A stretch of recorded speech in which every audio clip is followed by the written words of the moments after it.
Hey, good day. Welcome to another episode of Rob Report. I'm your host, Robert Bob TV Brown. As you know, I've been dissecting Pete Buttigieg town hall with Chris Matthews, and there was a question concerning right-to-work laws. You know I'm very passionate about that. And this question was asked, and this is what Pete Buttigieg had to say. Mayor Pete, thank you. Mayor Pete, you should see, maybe you didn't see all the nodding heads from the women here as you were speaking then. It's very, I watched all the heads. They're moving, they're nodding again. There's a lot of agreement about concern about choice. Yeah. Thank you so much. We'll be right back. The lightning round is coming next.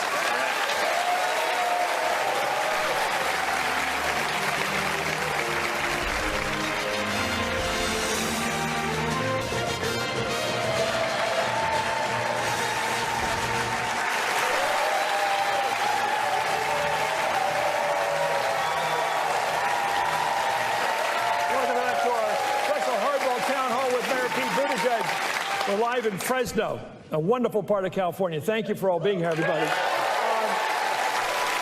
Okay, lightning round.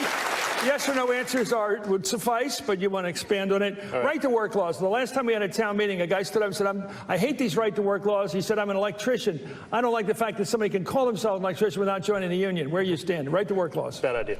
Even though you have them in Indiana, you're against them. Yeah, we do, and it's a bad idea. It helps explain why income is so much lower in Indiana than a lot of other states. A national draft. No, but I do believe in national service, and I think we should expand service year opportunities. Not just military, because the military is not for everybody, but things like AmeriCorps, Peace Corps, you name it, until it becomes the norm.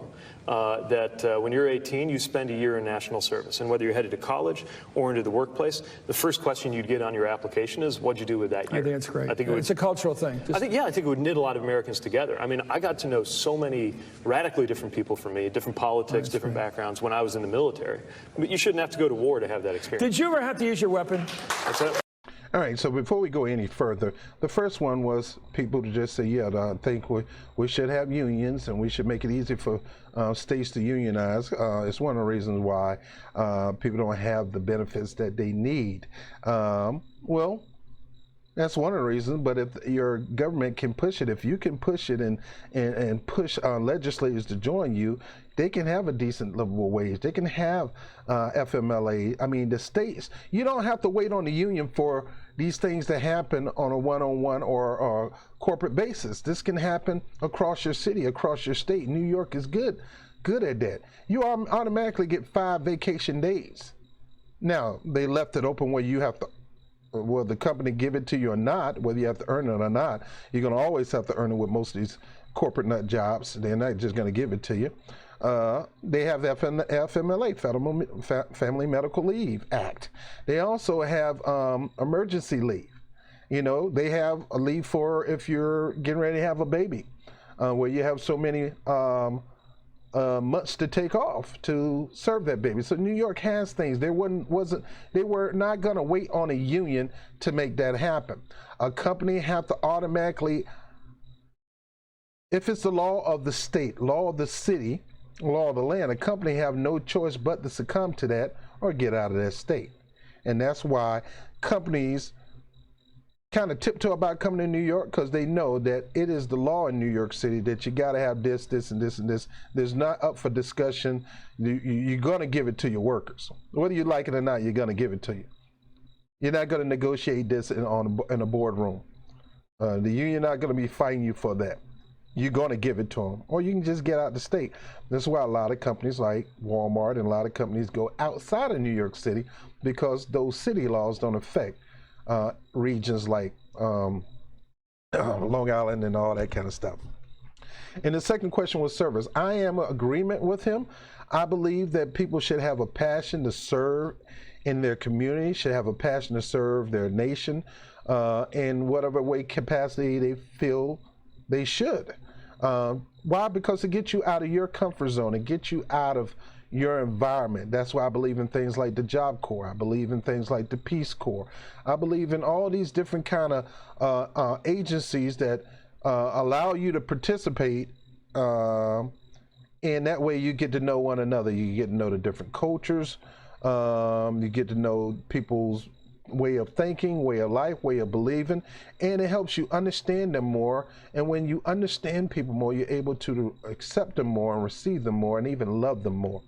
All right, so let's go back to a couple more lightning questions. And it's not always military. So Pete Buttigieg say, hey, I'm not calling for a national service in the military. So to correct some people who thought he was, he's correcting himself. Yours may not be the military. It could be serving in the Peace Corps. You know, so let's keep going. Did you have to use your weapon over in Afghanistan? Took it off safety a couple of times, but I was not kicking. Yeah, in other words, you were It's not threatened. like, You were threatened. We had a couple of hairy moments, but it's not like I killed bin Laden. I was an intel guy. If it gets to where, you know, if it gets to where I'm taking my weapon off safety, it's pretty tough. Voting in prison. As soon as someone is released, You notice he said he was an intel guy. Keep that in mind. I believe without any red tape or any cost, they should be able to vote. I'm not there yet on when somebody's still incarcerated. What do you mean you're not there yet? You sound like Kamala, who said it should be part of the conversation. Is it part of the conversation? It's not my position. I want to be really upfront about that. You're not heading toward that. No, but I've had some really interesting conversations with activists about that. And what they pointed out is, even if you believe philosophically, as I do, that it's possible that in a fair system, part of what happens when you're removed from society for a sentence is that you're also removed from voting. We don't have a fair system. And we have a systematic racial bias in who's incarcerated in the first place. And if we can't correct that, it does make my position harder to defend. Okay, let me ask you. All right, now disagreement with Pete Buttigieg. Your freedom get taken away when you're in jail, but you don't lose all your rights. Your freedom to go anywhere you want to go is taken away from you, but that don't mean you lose the freedom. You have a right to still live. They have to feed you in prison 3 times a day. Now they're going to work you like a dog for you to pay for that, but you get provided clothing. They're not going to allow you to walk around the prison butt naked. You're going to be clothed, you're going to be fed, you're going to be housed. They're not letting you sleep outside. You're going to get a cell with a bed and a bathroom. So they're not letting you just poop in a cell without a bathroom. So the basic needs, they're going to provide that. They're not taking that away from you in prison. So they feel that that's your right as an American citizen, that you get treated fairly. Human rights issue. That is a human right, to be fed, to be clothed, and things like that. Yet, on the other hand, you're going to tell them they can't vote? Voting is an American right.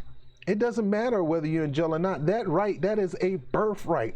If you were born in America, you have a right to vote. And there, you have to vote. You have to let these guys vote, because there's legislation that is being passed all the time in Congress from the higher levels to the local levels. And a lot of those policies that are being pushed hurts them even more. It criminalizes them even more. It gives them more sentences. So why shouldn't they have a say-so in that? All right, let me keep going.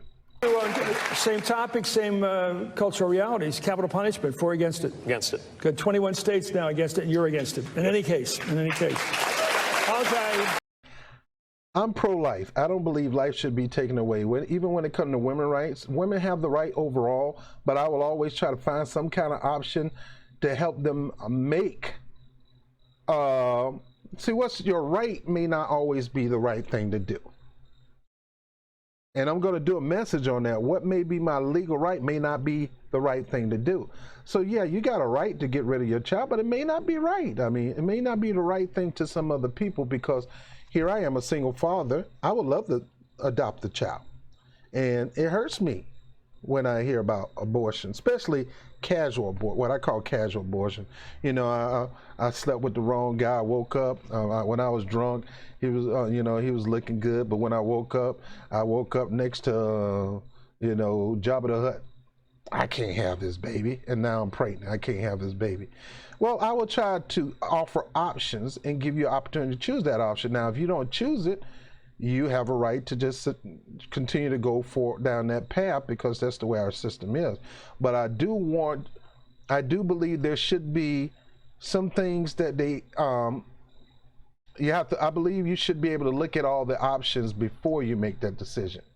Just look at it, just consider it. because there's a lot of people who would love to be a parent that can't have children. So I'm pro-life. I'm not for people getting the death penalty or people going to the gas chamber or getting shot up with drugs to die. Hey, thank you for watching that episode of the Rob Report. Before you go now, I need you to do two things for me. First thing, I want you to like the video if you liked it.